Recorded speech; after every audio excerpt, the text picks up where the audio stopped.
Welcome to the show on that. I am your host, Bill Sinise, and I'm so excited to have you join me for yet another episode of this great show. Today's show on that, as always, is brought to you by willnada.com, and you can find us at willnada.com/the show on that. You can also find us on YouTube at youtube.com/at the show on that. Today's episode is all about email communication. One of the hallmarks of an account manager is the ability to send great emails, and we're going to talk all about that today. And when I say we, I mean myself, plus our two great panelists today. We've got our first return panelist, Anna McDonough, and we've also got Ali Saeed coming at us from Amazon Business as well. Anna, let's start it off with you. Why don't you go ahead and introduce yourself? Yeah, Bill, thanks for having me back on. As you said, Anna McDonough, I'm a senior account executive at Gartner, and I work with the global accounts team with our Gartner Supply Chain Leaders product. Awesome. Thanks, Anna. Appreciate you coming back for more. Ali? Bill, thanks for having me. Ali Saeed here from Amazon Business. I am a enterprise account executive focused on financial services. And my background really consists of client portfolio management, and I've been in tech for probably the last 10 to 15 years, but really enjoy building relationships with customers and to touch on today's topic, really finding ways to connect with them. And obviously the start of that is usually an email. Yeah, it's funny that the account management role, sometimes I feel like a professional emailer is a one way that I would put it. And it brings me back to a fun memory from my childhood when we're probably all about the same age to say that AOL Instant Messenger was probably a big part of your maybe high school, college experience. And I remember a conversation with my older brother where I was sitting and instant messaging for the umpteenth night in a row with my friends on AOL Instant Messenger. And he looks at me and he goes, "What are you going to be when you grow up? Like a professional instant messenger?" I think it's fair to say that a large part of what I do now is professional instant messaging. So, it's amazing how that actually came full circle and became exactly what I do here for my career. So today's topic, though, is not instant messaging, but email communication. And Ali, you said that that's something that you do quite a bit of. What would you say, like in your given day, week, month, like what % of your time is dedicated to email? I think, you have to block off. I'll throw that into the prospecting versus response category, but prospecting related to email is probably at least 10 to 15% of my week if you want to be consistent. Yeah. And I always say, and I call it out here, I think later in a slide, is that every email I send can turn into 10 more emails that, once you finally get that response. That ever happened to you, Anna? I actually think that while that is both the nightmare scenario, that's also kind of what I want, right? So it's actually the emails that don't result in multiple emails that I'm most disappointed in. But almost all of my emails end up resulting in a long slew of additional emails. Yeah. That's a great point. I mean, we're sending the email for a reason. We want a response. And if that leads to a longer conversation, that leads to a lot of back and forth, that's not a bad thing. That's actually a good thing. And that's going to take me right into our first slide here, which is why email still reigns. And I say this kind of tongue in cheek because I think, as account managers, we'd rather not be emailing. We'd rather be talking to people. We'd rather be on a video call with somebody or meeting with them in person. But there's a few reasons why email is still probably the most important tool in our toolbox. And first and foremost, it's because it's asynchronous. You and I right now, the three of us, we're in the same chat room. We're at the same time of the day. We had to work across multiple time zones to coordinate this call. It takes a little bit of effort. Sending an email, you send it when it's convenient for you. Somebody else responds when it's convenient for them. So you don't need to be in the same place at the same time. You don't even need to be thinking on the same wavelength. You can receive it and then respond to it later when it's convenient for you. It's also scalable. You talked about I want responses to my emails. Well, I might send 100 emails hoping to get a response. And if I get 5, 10, 15 responses, that's great. It's a lot harder to make that many cold calls or to try to meet with that many people in person. Additionally, it's very good for record keeping and accountability. If you think about it, a conversation that you have over the phone, unless you're recording it, you have no accountability, no record kept of any agreements that were made, anything that you said you're going to do or they said they're going to do. Whereas in an email, you can come back to it later and say, you said you were going to have this to me by this date, or I committed to you that I would have this done by this time. And you both have a record to keep, to look back upon, to say, what is it that we were going to do or that we agreed that we were going to do? Any thoughts from either of you guys on why you think email is an important tool? Speaking from my experience as someone who never gives the long story short, but rather can turn a short story into a longer tale, the email also allows me to put together my thoughts in a more synthesized way. So the recipient isn't having to deal with my lack of brevity. It gives me an opportunity to really structure it in a way where the messaging is very clear. So I think it also removes the risk of miscommunication or misunderstanding around the facts. I think this is still where face-to-face or verbal reigns, which is like the undertones. But for the purpose of sharing information, follow-up, communicating things that are fact-based, email is such a wonderful way to help consolidate all of that into something that everyone can reference and not have to rely on memory. That's a great point. I mean, I can't agree with you more that the ability to really put your thoughts together and make sure I'm saying what I want to say and not saying things that I don't need to say, make sure that I'm structuring it, getting all the information in there. Email gives you a chance to kind of take a step back and do that. But the flip side is it can be misinterpreted because you don't get the tonality. You don't get to see the visual cues that you get in a conversation. Ali, any thoughts? Yeah, I think what I'd add to that is the initial email allows you to also indicate that you've done some research, which we may talk about later, but essentially the ability to do research, tie that to the solution that you're trying to articulate, and connecting the dots to that individual or that company, I believe goes a long way. So with email, you can certainly do that and kind of do it on your own quote unquote terms versus a live conversation where you're waiting for that moment and sometimes that moment doesn't come. So with an email, you have the opportunity to kind of showcase that you have some information or knowledge about what you're actually emailing them about. Yeah. You don't miss things that you really wanted to include, that you've done the work to pull this information, and then you're just waiting for that opportunity to bring it forward in a meeting.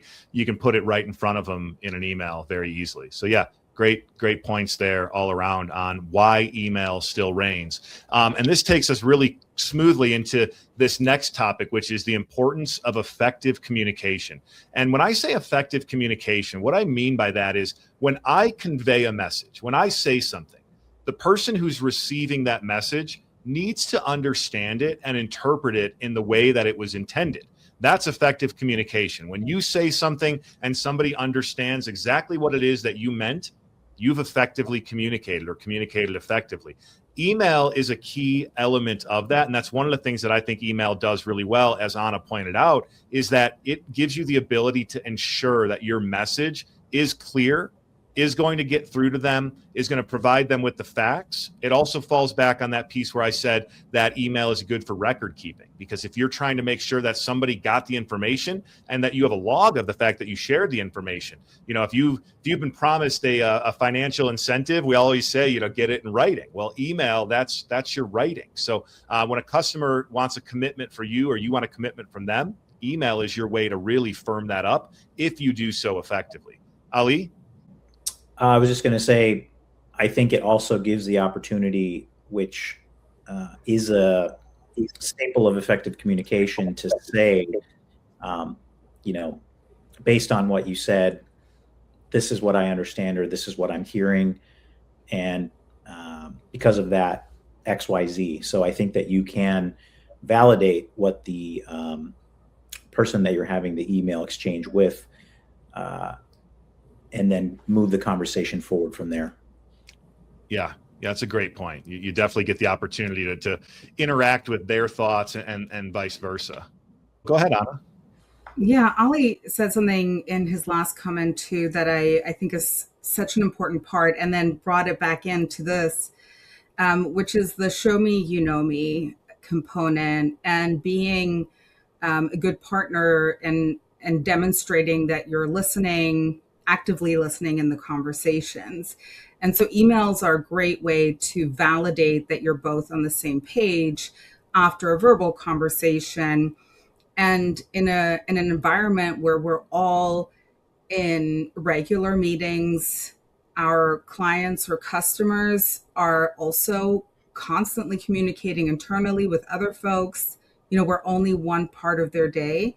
The email is a great way to be front of mind again, with the show me, you know me component, an ability to say like, oh, I have an effective partner here, somebody who is actively listening and validating their interpretation of what I said.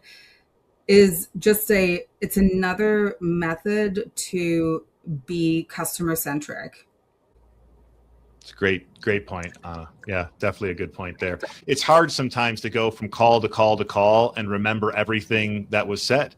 That email summary sometimes that you can send out to a customer after a call is so valuable, not just for them, but for me. Because it's like, that's my opportunity to go back through my notes and say, what exactly did we agree to here? What exactly did we align on that we're going to do next? And, here's a summary for them, but it's just as valuable for me.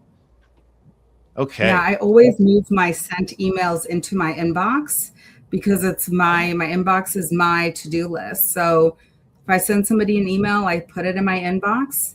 And every day I check, what did I send yesterday or the day before that I don't have a response to yet?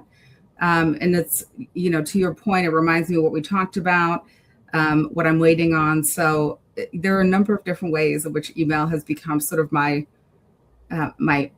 back office friend. Yeah. Creating a little to-do list for yourself there by managing your inbox. I like that.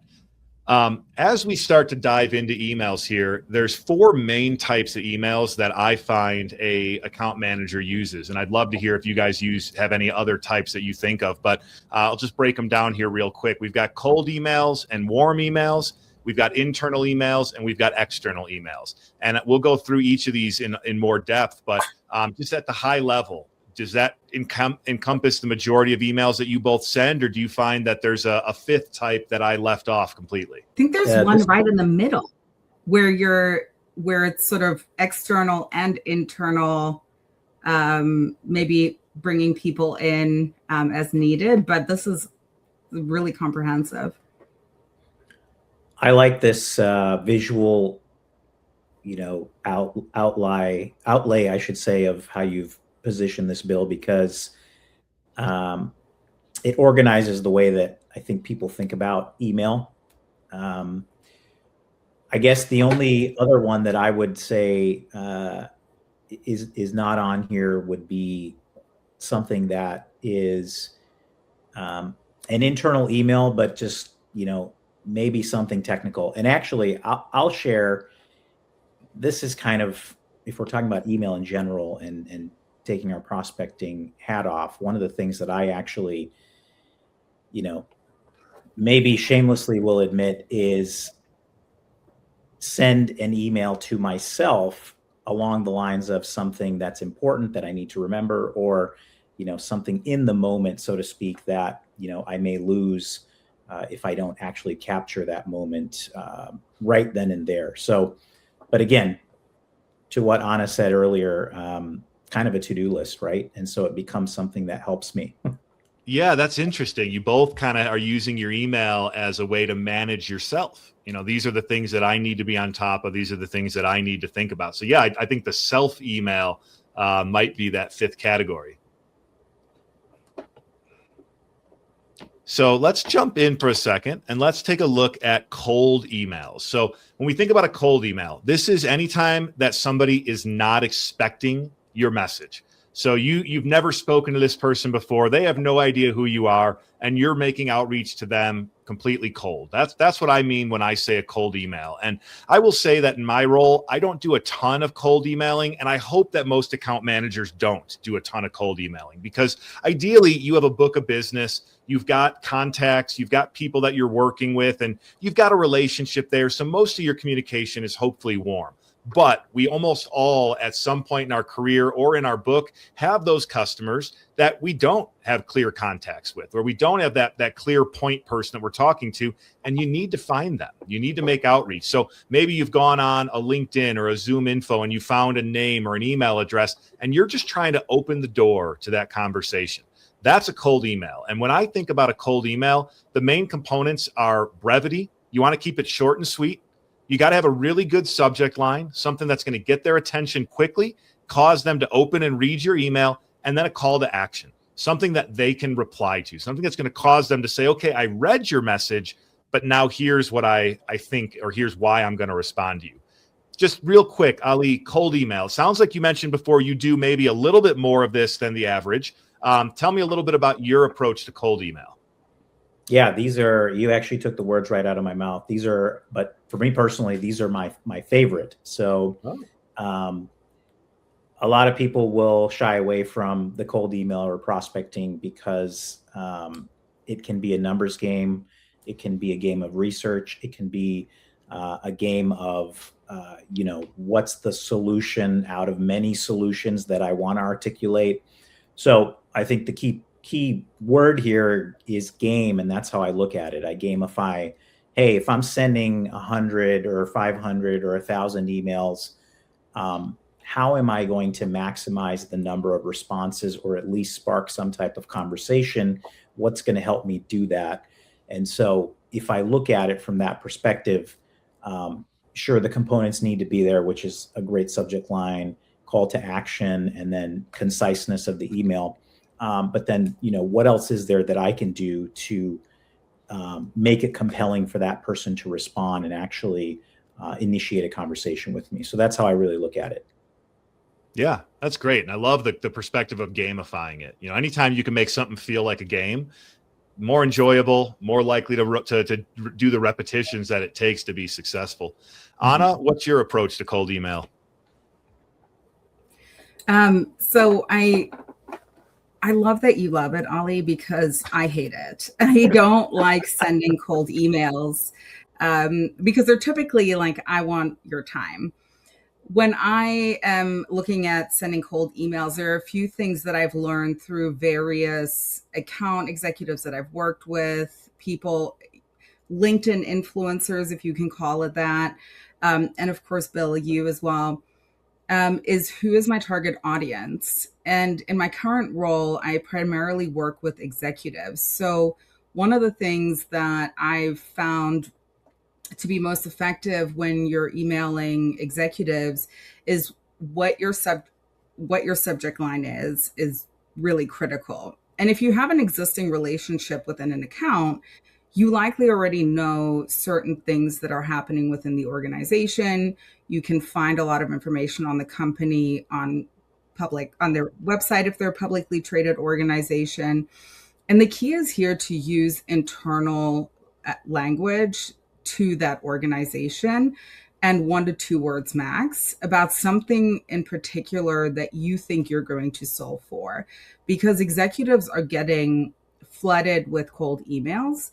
And so if you can put whether it's like strategy session, because that's what they're planning on doing next month, something that's really going to jump out at them.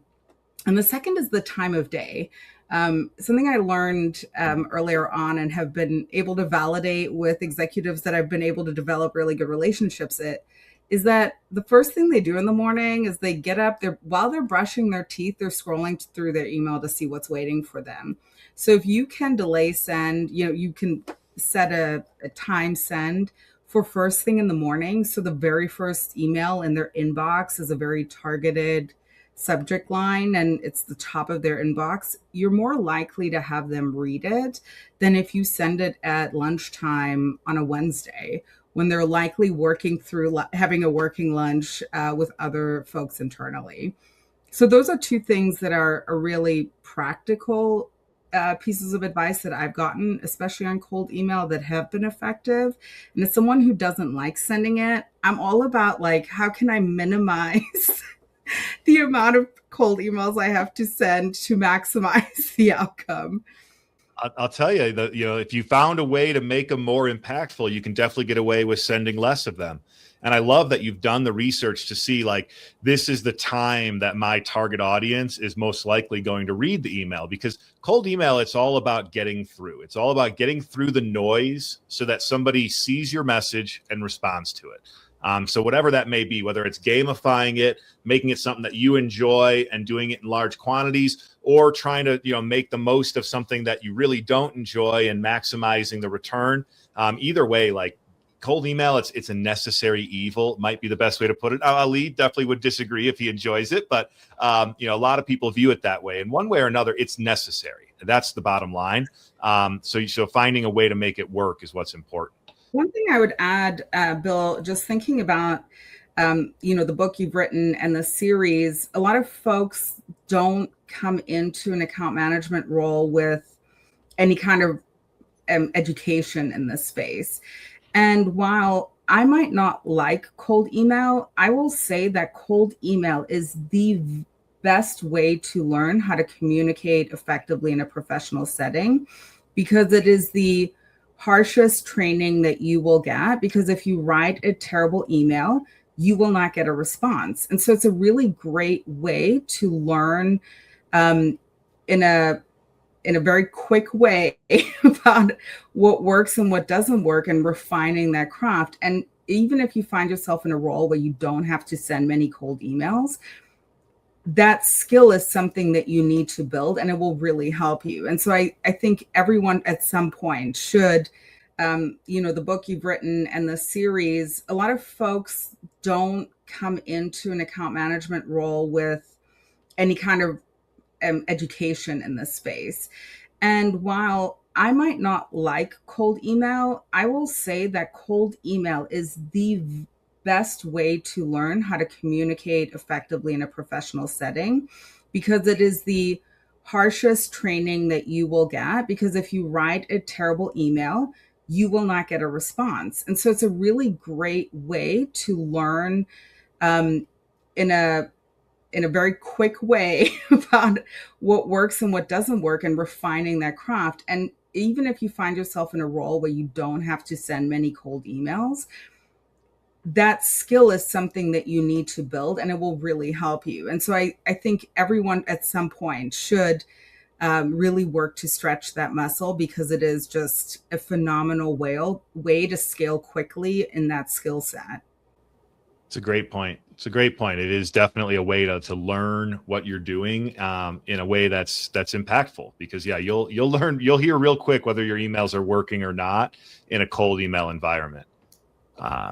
Let's go ahead now. Let's just talk about the upper right of that quadrant that we looked at before, which is going to be warm emails. So we talked about cold, you don't know them, they're not expecting it. Warm email is the opposite. So whoever you're reaching out to this time, they know you, or they've at least had some reason to expect your email. They maybe gave you their email in response to a form or a survey. Their manager told them, expect Bill to reach out about this, or it's somebody that you're communicating with. It might be you responding back to their email. Warm emails come in a lot of different ways, but the common element of a warm email is you should expect that someone is going to respond when you send a warm email. Where a cold email, kind of a shot in the dark, maybe they respond, maybe they don't. With a warm email, you expect that whoever you send something to is going to read your message and respond to it. Maybe not today, maybe not tomorrow. They might take a few days, but at some point, they're going to have it hanging out in their inbox long enough that they're going to say, okay, I got to get back to this person on this thing.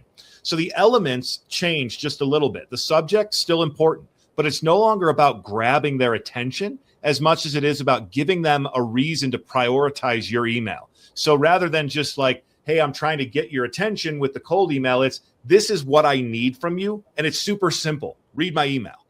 So, the subject line changes a little bit. The message itself becomes a little broader. You can include a little bit more meat in a warm email. Where a cold email, 2 to 3 sentences per paragraph, 2 to 3 paragraphs, that's the max I recommend. In a warm email, you could put a bulleted list. You could have a couple of longer paragraphs. I still always recommend in an email, keep it shorter, 2 to 3 sentences per paragraph.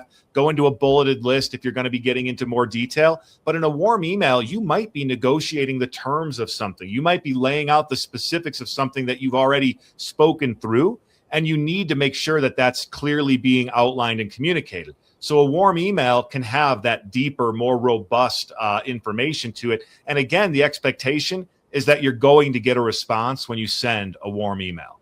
Anna, we'll start with you. What's your thoughts on warm emails? Thinking specifically about external emails, this is something I learned at Amazon, actually doing a lot of doc writing, which is that even if you're trying to convey a lot of information, you can do it in a way where the email is not overwhelming. What I mean by that is you want to think about what action do you want the recipient to take from it. If it's to respond, if it's to forward to an internal stakeholder or decision maker, that should be at the forefront of your mind and what should be really guiding the first couple of paragraphs in your email. And depending on what you're communicating, you may need to reference quite a few things. And I found that putting them at the end of the email and saying, see, table 1A or reference below meant that I could get the core message across without losing the attention or risking them closing the email because they're like, I can't deal with this right now, right? So anything that's just a reference material that you just think is good for them to know, whether it's numbers for adding additional services or resources, or whether it's referencing, in my case, oftentimes I might reference research or insights. You can put that at the bottom and really prioritize in the top the things that you want them to do in a way that'll make them more likely to action on it, because they're not opening it up and then seeing this massive amount of text when really what matters in that text are few key items. Yeah, that's a really good point. I think that really sums up what makes a warm email so powerful. Ali, any thoughts from your side? Yeah, I think about 2 to 3 things when it comes to warm emails. The first is I like to keep it short. So the shorter I can make the email, the better, because nobody wants to read a novel and kind of, spend their time going through that. The second is I think about leaving them wanting more. So we understand that we are in communication now. It's a warm exchange. So I leave them with wanting more, and maybe that leads to a meeting, for example. So then I can cover a little bit more ground that way. And then the last thing I think about is communication style. So as you start to have a warm email exchange, I think communication style and reading the other person's communication style becomes important. And they will say things in a certain way, and I will actually take snippets of their email as we're having an email exchange, or the way they describe something, and actually paste that into how I'm writing my email and frame it around the way that they're saying things. So I think that goes a long way psychologically for the other person to understand, oh, they're actually listening to me, to touch on the point you brought up earlier, Bill. So you're communicating effectively and you're framing it up for them so that psychologically they understand that you're actually listening and you're trying to help them. I like that. I like that a lot. Yeah, using their style, using their tone, their methodology to kind of help create that connection point that I recognize you are saying this. so I'm saying this in response. And I really love the leave them wanting more. I think, Anna, I tend to be more on your side of I say more when I should say less, and that comes through in email as often as it does in verbal. But I love to like kind of put that in the back of my own head. Leave them wanting more. Like I'm going to put a sticky note on my desk here, I think, that says leave them wanting more, because I think that's a great philosophy, and especially in email, because you want to have a conversation. Like whether you're cold emailing or warm emailing, at the end of the day, that's not your goal as an account manager, is not to have an email exchange. Your goal is to get to a conversation where real decisions are made, where real progress is made. So I think leaving them wanting more in the email gives you that opportunity. Whereas if you get everything out in the email, there's not much left, for not much reason for them to say, hey, let's get together and talk this through. Mm-hmm. Awesome. Well, we started touching on this one, which is internal versus external. And that's our next breakdown, is we've got both internal emails and external emails. We're going to talk about these together because the main difference here is obvious. Are you communicating with somebody that's within your organization, or are you communicating with somebody who's outside of your organization? Internal emails, by their nature, should always be warm. Unless you're emailing the CEO of your own company, you should expect that you're going to get a response. You should expect that your email is going to be read. You should expect that the person is going to be somewhat receptive to your message, because you have the same at the end of your email address that they have at the end of their email address. So I don't really consider any internal email to ever be a cold email. Again, with the exception being, if you're going to write an email to the CEO of your company and you are not yourself in the C-suite, you better treat that like a cold email, because it is. I'm sorry, but it is. It's a cold email. You may want to rethink whether or not you should be sending it in the first place. Yeah, definitely one of those you want to give a lot of thought to the message that you've put in that email, and keeping it brief is definitely in your best interest. But other than that, an internal email, you should expect that they're going to respond. The response length will vary based on their role and level compared to yours, but internal emails, a lot of what those are used for is decision making, approval routing, confirming things, updating your manager. I find that that's a big chunk of the emails that I send. We're almost all in dispersed locations as account managers. We often don't work in the same office as our manager, so email is a great tool to provide, whether it's a weekly, a monthly, a quarterly update on things that you're doing, a big sale that you made, a big movement that's changed in your book of business that you want to make them aware of. Email is a great way to communicate that. It's also how you get the support that you need from other teams. I'm working on this project. I need this to happen. That's an internal email that I find myself sending very often. Most of what we've talked about thus far has been external emails. A cold email out to a prospect, that's an external email. An email back and forth with your main point of contact, discussing when you're going to get together next or what project you're focused on at the moment. That's an external email. External, much more opportunity for it to be warm or cold. Internal, again, for the most part, those are going to be warm emails that you're sending. Ali, any thoughts on an internal versus an external? Does your approach change much when you switch between the two? I think I've covered external in a few places so far, but internal emails, my perspective is, I think one of the nails on a chalkboard type of scenarios is if there are a million questions that are being asked in an internal email. So my approach is always to, if I can frame things up as an assumption and get a validation and then maybe ask one or two questions, that goes a lot farther than asking 5 different questions and then getting a response to like 1 or 2. We've all been in that situation, right? So a quick example of that is making an assumption. For example, if I want my manager to join a customer call, I will send an email and say something along the lines of, it would be great if you could call, it would be great if you could join this call with XYZ customer.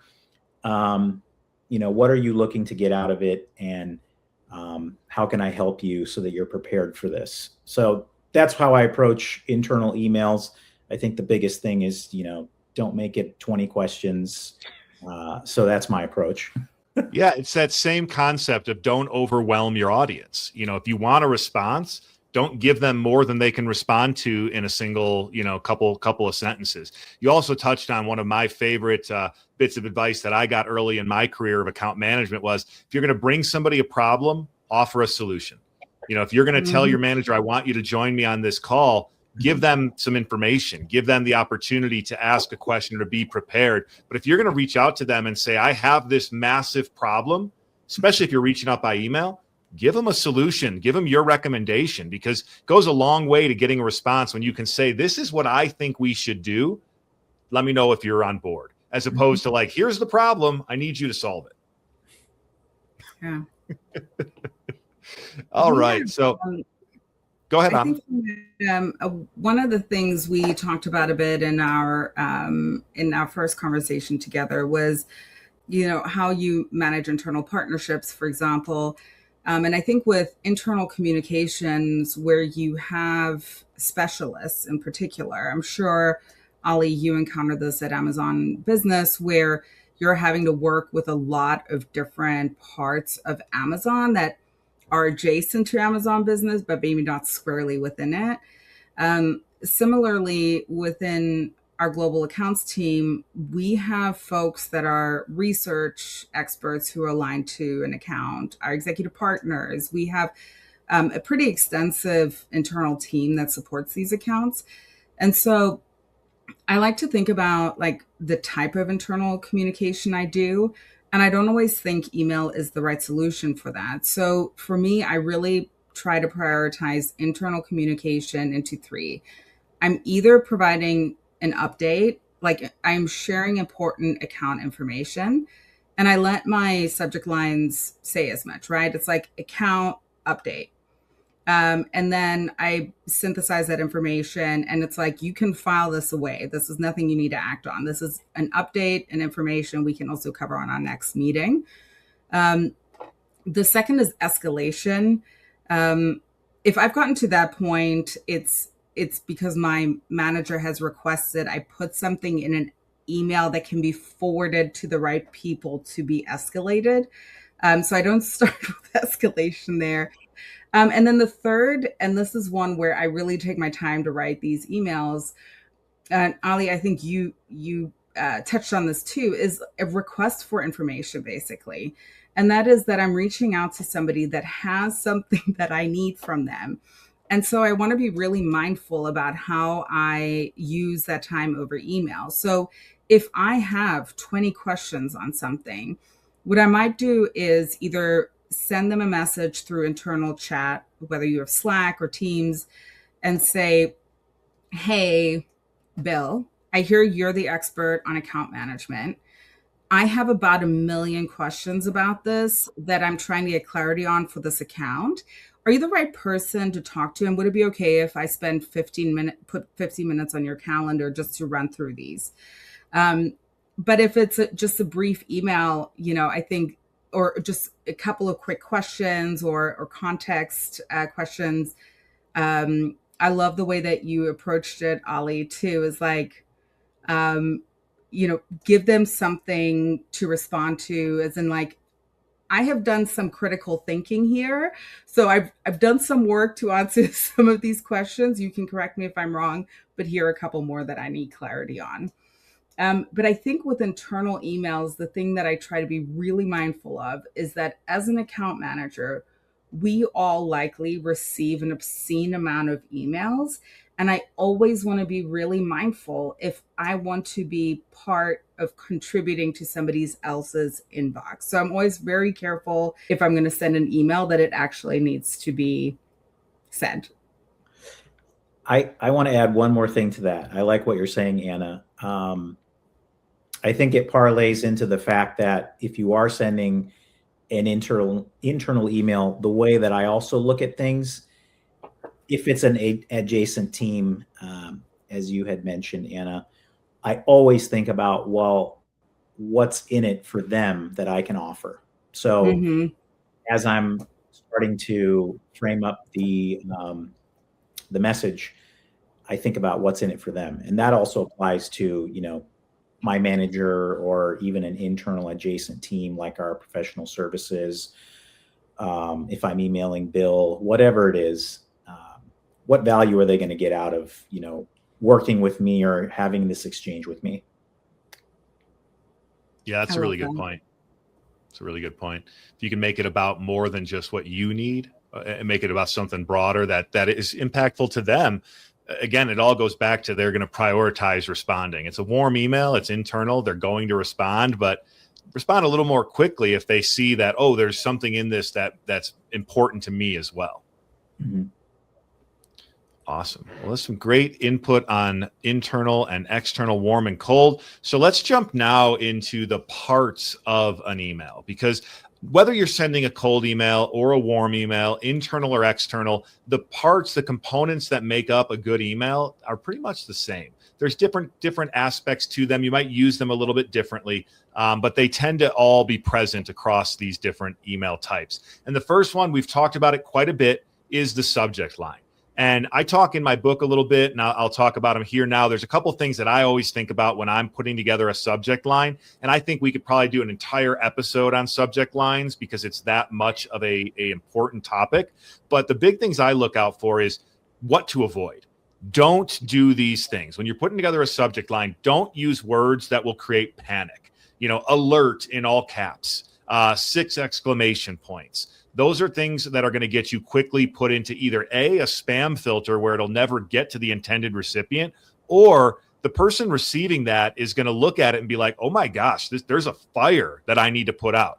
And they're going to do one of two things. They're either going to ignore it because it's not my fire, it's an email. If it was that important, you should call me and I'll be on it. But if you're going to email me something that important, I don't got time for that right now. I'm just going to ignore it until I have time for it. Or they're going to open it with the urgency feeling that like this is something so important, and after about the second or third one of those, you're the boy who cried wolf, and it's like alert, whatever, this is meaningless. So just avoid those altogether. You're better off using something that is much more specific to the situation that you're in. Hey, I need a hand with this, or the important customer meeting, need input, would be far more likely to get your manager to quickly respond than alert, customer meeting, uncertain outcome, things like that.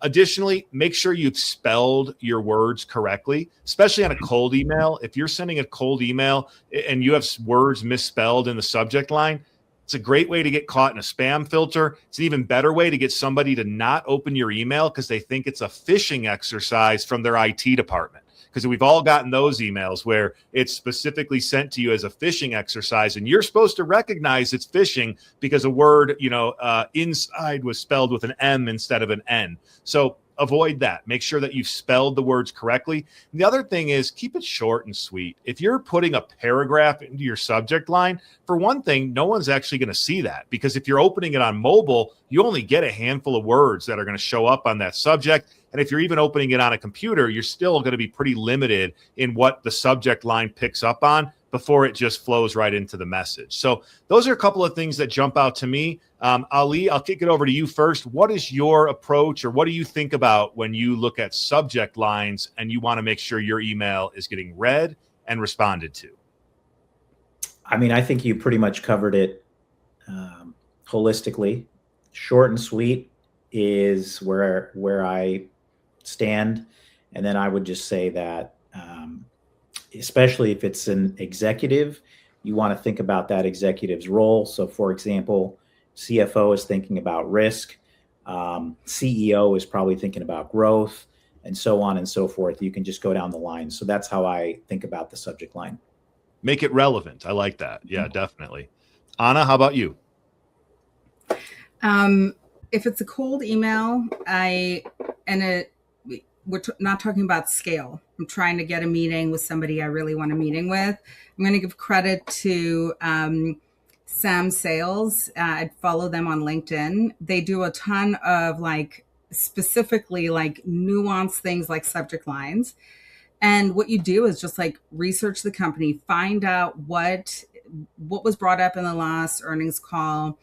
AI is great for this. I used to spend hours researching companies, and now I have a prompt that I throw into Copilot, and it gives me back all that information. So you want to find some things that are going to be relevant for the individual, related to the CEO's priorities, and then do a little bit of research on them. So if I was trying to get a hold of Bill, I might send an email that says, B2B account management plus Navy SEAL swim training, because there is something that I found out about Bill and his background that I'm going to leave for others to try and find out themselves. But you put something in there that is like very specific to them. And this is, of course, for like your high priority contacts. But to the rest, I think it's 2026.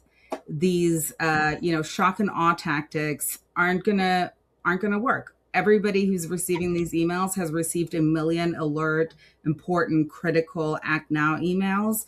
And you're right. If it's a warm email, you get away with that 2 times, and then they just never take you seriously again. If it's a cold email, you're kind of screwed, because now you're part of, like, your email's part of the spam filter. So you want to be really mindful about what you put in there. Once you're spam, you're always spam. That's the thing. So it's a tough play there to try to make sure you don't get into that jail. Jumping ahead, next up, the next part of an email is the message. So this is where you're getting through whatever it is that you want to say to somebody. This is in your cold email, your 2 to 3 sentences that just give them the meat and potatoes of why you reached out. If it's an internal email to a manager, this is where you're giving them the breakdown, the understanding, the information. This is where if you're asking a partner team for help with something, you're letting them know, setting the stage, giving them the background information that they need. The message should be built into 2 to 3 sentence paragraphs, should be turned into a bulleted list if it's getting to be a little bit longer. But your message is your meat and potatoes. This is where you're conveying whatever it is that you want the other party to receive, to understand. This is where you need to be clear and concise. This is where you need to be effective with your communication. Anna, any thoughts on the message itself? I cannot emphasize this enough, as somebody who is long-winded, that email is one of the few areas where you can really take your time to whittle it down. And this is where I do spend some time, is like, if I can delete a word, I do. If you can say it in 1 word, don't say it in 3.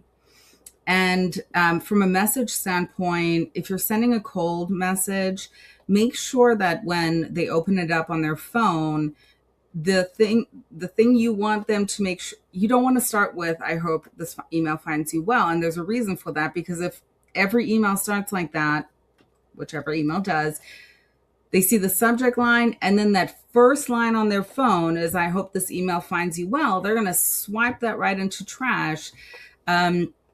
So because you're not on the spot on a call where you're like trying to make sure you're getting your message across, take your time to really think about that opening message that you're putting in there. And then, for the rest, totally agree with you. But I think the brevity piece is something that I had to learn the hard way, is just super critical. There's nobody that has time for that.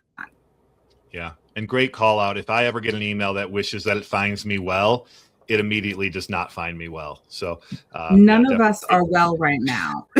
no one is well. Not if they're receiving an email or not. Any thoughts on the message? Yeah, I think I agree with all of that.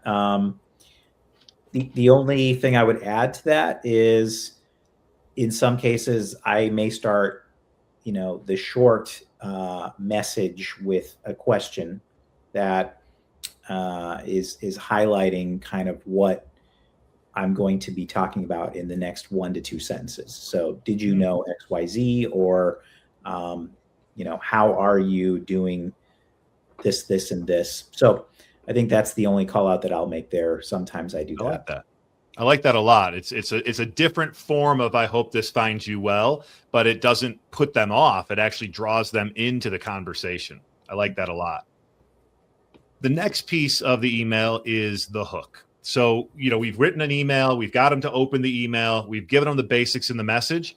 Next up, what do we want? What are we trying to accomplish with this message? The hook is where you get that information to the customer. You're letting them know This is the decision that I want you to make. This is the reason for you to reply back to me. If it's your manager, this is the thing I need your support on. This is the thing I need you to take action on with an internal team member. I need this piece, part, or function done so that I can move forward. Now, this can happen within the standard message. It doesn't have to be separate from your message, but somewhere in your email, you need to make sure that there's a call to action for the recipient, because otherwise all you're doing is just having a conversation. You're just shooting the breeze. What you want from an email is you want some sort of action. Your hook is where you drive that action home. Anna, how do you set your hook? I'm laughing because I just remembered a manager came up to me once and she's like, so I just read your email and what do you need me to do with this? And I realized like I hadn't actually put in the email what action I wanted her to take. And so I can say it like it matters that you put that in there. I think there are different schools of thought on this. And so I think there's some people who are going to cringe at this, but for someone who is more of an oral learner, reading is really hard for me to like really understand. It's hard for me to read lengthy things. And so what I tend to do is I bold the ask. If it's whether it's a request to forward the information, whether it's a request for time or an action I need them to take, I tend to bold that sentence so that it's clear what if they want to skim the email or like me are looking for visual cues to draw my eye in so that it's easy for them to understand what is needed. That's great. I like that a lot, to really just call it to the front that this is what I'm asking for. This is what I need from you. This is, if you read nothing else, read this one bolded line right here. Mm-hmm. I like that a lot. Ali, any thoughts from you? Yeah, actually, Anna, I do the same thing frequently where I bold, something later on in the email, whether it's the hook or the call to action. I would say, in addition to what's been mentioned so far, the other piece of information that I like to bring to the table towards the end of an email is some data. So, whether it's cost savings, whether it's optimization, whether it's even some, public competitive information around how a customer's competitors are getting ahead, and here are the numbers. I think that goes a long way. And then I couldn't agree more with the call to action. So if you don't put a question in there on, when can we meet? One of the other things that I put in there is, for example, I was waiting to see how long it took for us to say AI, but now that it's out there, I'm going to say it. So one of the things, if I'm talking about AI cost savings, which Amazon Business has the ability to, do 10% upwards of that or more, one of my calls to action would be like, what AI tools are you using today to accomplish your savings? So those are different things that I would put into the hook or the call to action. Yeah, I like that. A little bit of data, a little bit of leading, into like what that next conversation might be about. That makes a lot of sense.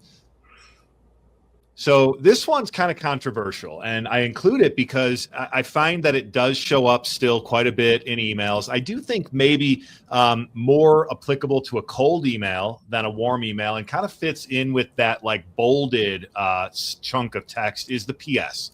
The postscript, the old school, when you learned how to write a letter back in grade school and they showed you how to put the PS at the end of it. It shows up in email more frequently than I would like to think. But really what I see it used for is if there's something that you want to add that's not necessarily in line with the bulk of the email. So the email was about topic A, but there was something else that you wanted to make sure they took away from the message. You might call that out in a PS, or if there's something that's just like so important that if you took nothing else out of this email, if you just scrolled right to the bottom, this is that one thing that I'd want you to get. Now, I call it out in my book. If you're writing a warm email, probably don't need this. If you're writing an internal email, don't put a PS. Just put what you want to say in the message because they're going to read the message. But in you're doing cold emailing, that's where I find that sometimes a PS is the only thing that gets read. So by having a good PS, you get a response on that alone. Do you agree, disagree, Ali? Do you ever use a PS in your emailing? This is interesting because, frankly, I've never even thought about it.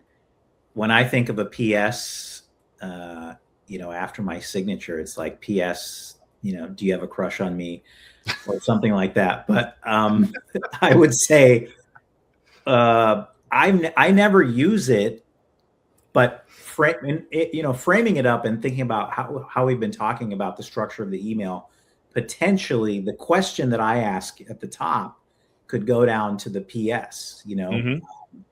Did you know that organizations are doing XYZ with their procurement infrastructure to accomplish this? So I like it, and it's something I'll probably noodle more on. Oh, I like that.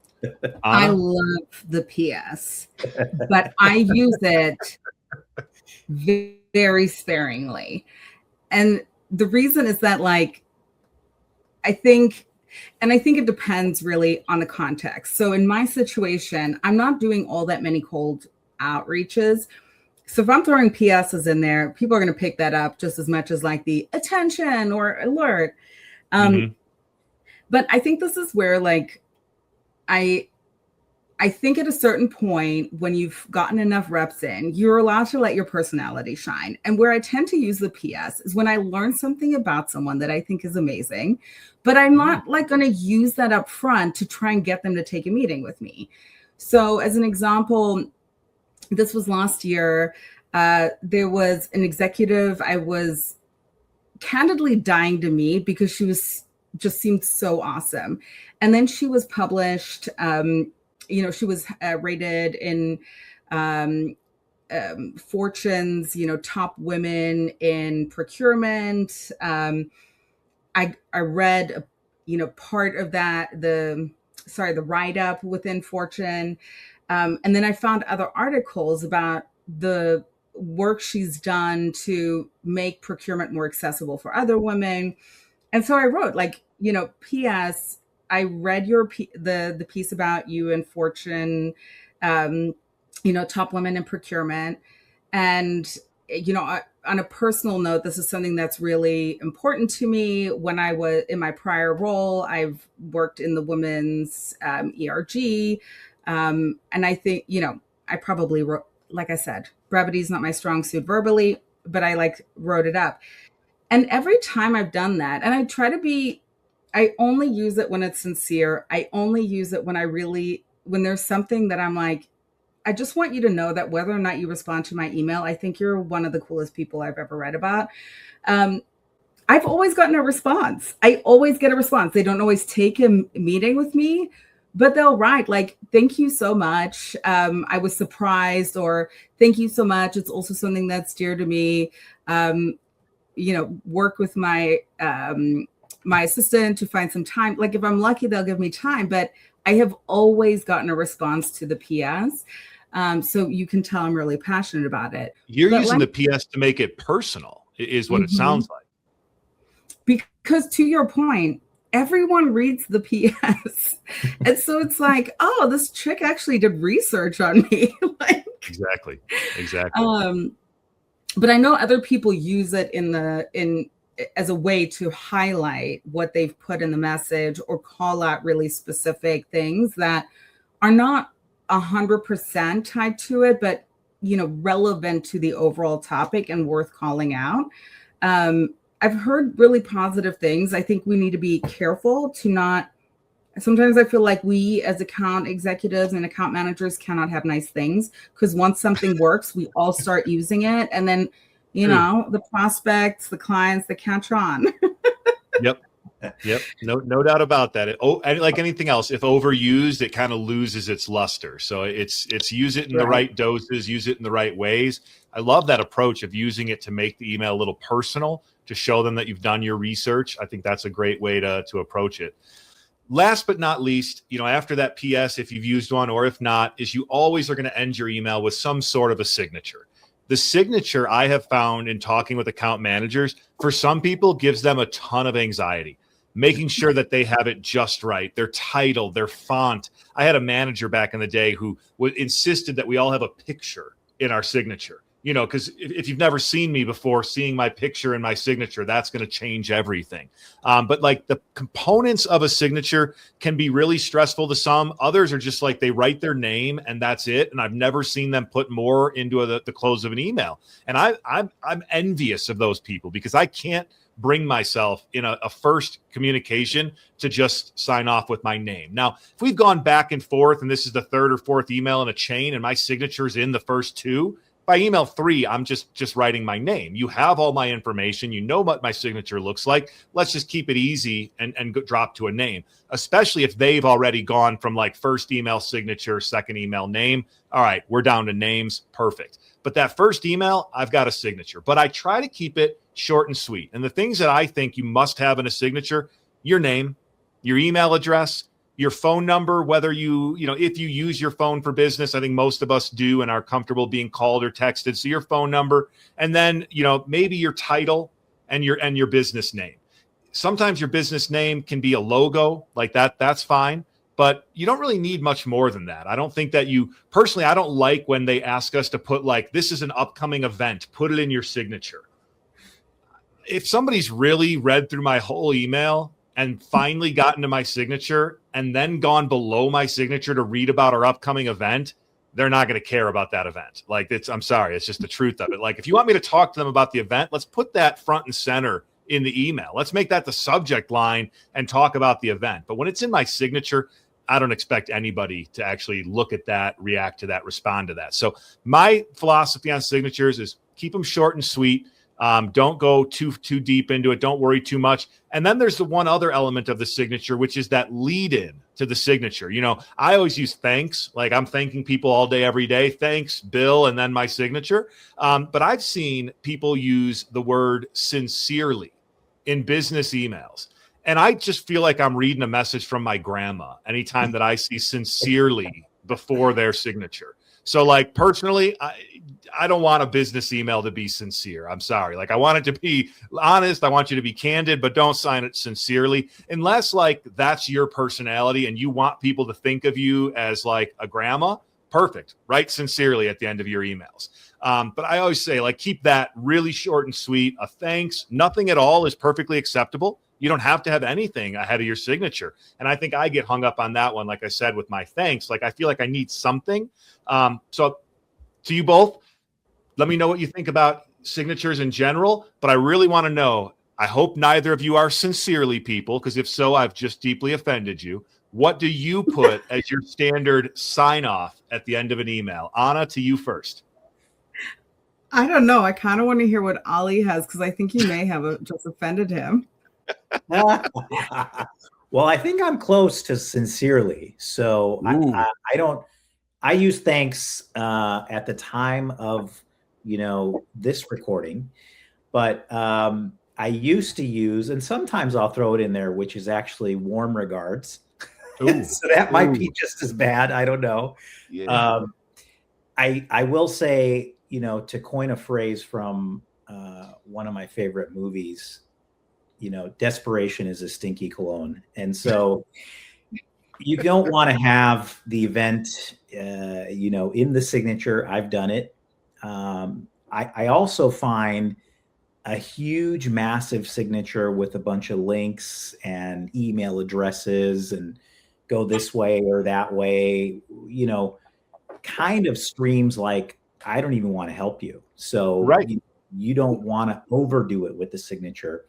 And then the last thing I'll add is, I saw it on the slide there, which is I do think it's valuable to have your scheduling link in the signature. So yes, I have mine in there. I think it's actually been very effective for me. And the last thing I think that it does for you is it allows you to reference it in the email. Please click the link below to schedule some time with me. I find that a lot of people use that. So that's my take on the signature. really glad you called that last piece out, because yes, the having a link to schedule time with you is huge. It just gives them that easy access to your calendar. And I do the same. I'll reference it in an email. You know, if you want to connect, my link below my signature lets you schedule time with me. Just click on that. So yeah, great call out there. Appreciate you bringing that one forward. All right, Anna, we found out that Ali is a warm regards guy. What is your go-to? I've been a kind regards girly since I entered the professional world, and I will go out that way. Okay. Kind regards is who I am until I die. See, I agree with Ali that your signature, like the bigger it is, it's like the total pick me move. And I can tell that throughout my career, like when I first started, it was like title bolded, like everything was so like, see how well I'm doing, or I have a senior title. And like the further I've gotten along, I'm like, what information do they know? It's like, what do I do? What company am I working with? And how do they reach me? I don't even put my email in my signature, because my email is, I'm emailing you. They know it because they're getting an email. You have my phone number. You know that I'm from Gardner, and I don't know what more you need, right? So like, I think part of it too is like, what information do you need? Sometimes the company requires more information, right? Like sometimes you have sort of standards around that. But I do think that there's a point to that, which is like, when I get an email when I get cold emails, and I want to be like, I am so sorry. I don't know what made you think that I have any buying power. So I feel terrible telling you, like just ghosting you too. But when I see like a fat email with tons of like fonts and colors and bright and giant things, I'm like, what is happening in here, right? It's like super distracting. So I'm like, I try to like make it super simple. By the second email, you're just getting the kind regards, Anna. And I mean it. It is kind regards. I think that's perfectly acceptable. And I think that's a great way to give a little bit of your personality. Like I said, if your personality dictates a certain phrase, I mean, I think that's exactly the way to show it. And I think it's consistent. If you're doing that all the time, roll with it. You know, it's, I think I end this chapter in my book by saying, if you're doing something in emailing that works, forget everything I said. If it works for you, roll with it. But if you're struggling, if you're finding emails that aren't getting responded to, if you're having trouble getting through to people, these are some things you can try that have worked for others. And that's to say, like, you know, look, thanks works for me. Thanks, previously warm regards, worked for Ali, kind regards. If that's what works for you, nothing wrong with that. You don't sound like a grandma. That's the good news. I just think you should know that if you get an email from me that says thanks, it's like a means you're upset, angry, like passive aggressive thanks. Like I'll be like, thanks so much. But Bill, I think that's like such a good point, that there are so many different ways to do account management, but you don't know what those ways are without trying them. And you don't know what is true to you and what works for you until you do different things. And so to your point, like, I could never get away with thanks. I would immediately get a phone call from my boss being like, is everything okay? Like, you seem upset. But I think, you know, it's really about repetition. It's about trying things. Like I said, when I started, my signature looked very different than it does today. And it's like finding what's comfortable for you and what is authentic to you, because you can only pretend to be somebody else for so long before it gets exhausting. And eventually you're going to have to talk to these people. So like, find your voice, find your rhythm. And, you know, I love researching different organizations and what different folks who lead sales organizations talk about what works for them, and trying different things. Because I also think the death nail for anyone in a sales role is complacency and getting stagnant and not trying new things, because the world is going to keep moving, and you know, trying and adjusting is really critical, including what your signature looks like. You know, we might be circling back one of these days, and thanks is what the grannies use, you know? That's right. That's right. It's all cyclical, everything in its own time. Well, I can tell that the three of us could talk about email all day long. It's clearly something we're all using a lot and passionate about, but I want to wrap this up here and give you each an opportunity to share your final thoughts on email as a whole. Ali, we'll start with you. What anything that comes to mind about email, about what we've talked about today? The floor is yours. Thank you. So first and foremost, I really appreciate it, Bill. Thank you for allowing me to spend some time with you. I think the final closing thought that I'd like to leave everyone with is something that's important to me, being in a role that serves customers, which is accountability. And so whether it's the subject line, the message of the email, the call to action, whatever's in your signature, your salutation, I think that the question you have to ask yourself is, do you actually want to help the person that you're emailing? So basically, do you mean what you're saying? And so I think if you look through that lens, which is what I try to do, I think it goes a long way. So that's what I would say is my final thought and how I'd close with. Awesome. Well, thank you so much, Ali, for being on the show today. Really appreciate your insights, your perspectives. You've been awesome, so we appreciate you being here. Anna, kick it over to you for your final thoughts. Yeah, I think with email, in the environment that we're in, email is sometimes the first time somebody hears from you, and you only have one shot to make a first impression. And so, to Ali's point, regardless of what part of it is, the subject line through to the signature, you want to make sure that if that was printed on the front page of a newspaper, you wouldn't be mortified by what you had put in there. And make sure that you are representing the best of yourself. Because especially with a first outreach, if you may not get another shot to get a hold of somebody or get them to open your email. And then also to try out different things, be open to change, be open to feedback, and test things out and see what works for you. I think it takes a long time to find your rhythm. And then once you do find your rhythm, I think it's worth exploring how you can refine it and master it. So, but Bill, thank you for having me on again. And Ali, I have learned so much from you today. So I appreciate having the chance to be on here with you. Thank you, Anna. Likewise, the feeling is mutual. You both have been wonderful. I really appreciate both of your time today. Great insights on email, great insights on account management as a whole. Anna, thanks for being our first repeat guest. Ali, I'm sure I'll be reaching out to you for another opportunity to bring you on the show. Thank you both for your time today. I'm going to go ahead and wrap us up here.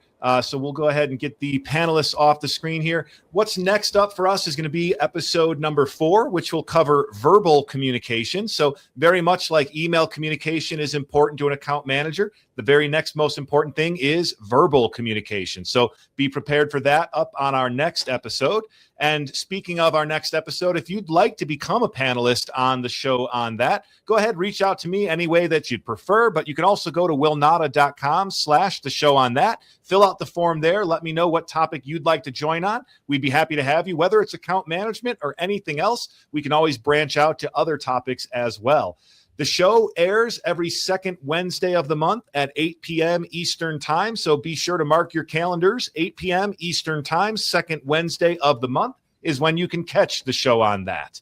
And of course, like, comment, subscribe. We are on YouTube. If you can go ahead and subscribe to us on YouTube, that'll help us get out to the masses. Leave a comment, like the episode. That helps us reach a broader audience as well. Last but not least, if you want to learn more about account management, go ahead and check out the book on that, B2B Account Management. That is my book where I share all of my proven strategies, real examples, all the things that I've learned throughout my career in account management, share them with you openly and honestly, along with a ton of great stories about how you can learn and do better as a B2B account manager. I'm Bill Sinise. Thank you so much for tuning in to the show on that. We will catch you all on the next episode.